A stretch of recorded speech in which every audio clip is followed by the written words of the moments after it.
Muzammil suresi. Muzammil suresi Mekke'de ilk inen surelerin biri bolup, ol 20 ayetden ibaretdir. Ol adyny ilkinji ayetde Peygamberimize yüzlenip aýdylan sözden alınandır. Muzammil sözi bürünp ýatan diýmegi aňladýar. Surede Peygamberiň we oňa inanan müminleriň giýje ibadet etmekleri, Allah'nyň birligi, oňa bil baglamak, oňa tabin bolmagyň sırlary we bu dini inkar edenleriň paçygaly soňlanmalary beýan edilýär. Rahman ve Rahim olan Allah'nın adı bilen. Ey bürünp yatan Peygamber! Giýjelerine turup, onun köp bölegini ibadet bilen geçer. Meger az wagt ukla. Ýagdaýa görä giýjanyň ýarsyny, ýa-da ondan hem az, ýa-da köp wagtyny ibadet et. Kur'any tertil bilen pikirlenip, her aýatyň soňuna säginip oku. Biz sana agyr bir söz wahy berjekdir. Taky giýjelerine turup ibadet etmeň kalba täsiri uludur. Ve bu doğru sözdür. Taky günni sana päskel berjek uzyn bir topar iş vardır.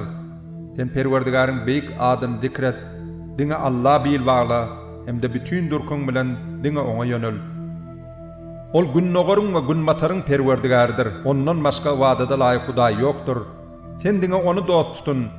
Olaryň kafirlaryň aýdýan zatlaryna sabr et we olary emay bilen terk et. Sen özlerine dünýä nygmaty berilip, hak dini yalan hasaplan yalançylary maňa goý. Olara biraz möhlet ber. Taky biziň ýanymyzda gandallar, botly alawlar, bogada tegek bolan tagamlar we jebir jepaly adap bardyr. Ol gün yer we dağlar güýçli ýagdaýda sarsalar. Dağlar üýşen gum depelerini öwürler. Ey kapyrlar! Biz bir mahal Firawna bir ilçi iberşimiz ýaly, size hem şaýat boljak bir ilçi iberdik. Biz Firavun peygambere karşı çıktı, biz onu yoğul adap bilen cezalandırdık. Eger siz inkar etseňiz, elhençliginden ýaňa kijijik çağalary hem ak taşly garylary öwürjek. Ol günden özüňizi nädip gorap bilersiňiz? Ol günüň elhençliginden ýaňa asman çaýkanar ýarlar. Allah'nyň wadaty hökmen amala aşar. Taky bu ayetler bir öwütdir we duýduruşdyr. Biz kim islese Perwerdigaryna barýan ýol tutsun, islemedik tutmasyn. Ey Muhammed! Taky Perwerdigaryň seniň käwat giýjanyň 3den 2-sine ýakyn wagtyny, käwat ýarsyny, käwat hem 3de 1-ni ibadet bilen geçirýändigini, seniň ýanynda orun alan bir toparyň hem muny berjaý edýändigini bilýär. Giýjany we gündüzi ýaradyp, olaryň möhletlerini ölçän hem Allah'dır. Ol siziň muny tanap bilmejekdiňizi bilýändigi, ýagny siziň giýjanyň tutuşlygyny ibadet bilen geçirip bilmeýänligiňiz üçin öz fadly kerem bilen siziň tobaňyzy kabul etdi.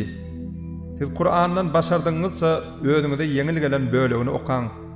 Allah siziň araňyzda hassalaryň hem boljakdygyny bilýär. Siziň käbiriňiz Allah'nyň fadly kereminden nesibeleriňizi gözlemek üçin ýol geçip yer ýüzüniň çar künjüne aýlanýarsyňyz.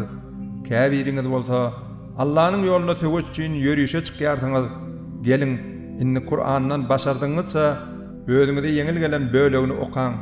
Namazy dolu berjaý ediň, zekat beriň, Allah ýaşy qard beriň, Allah'nyň razylygy üçin haýır sahawat ediň.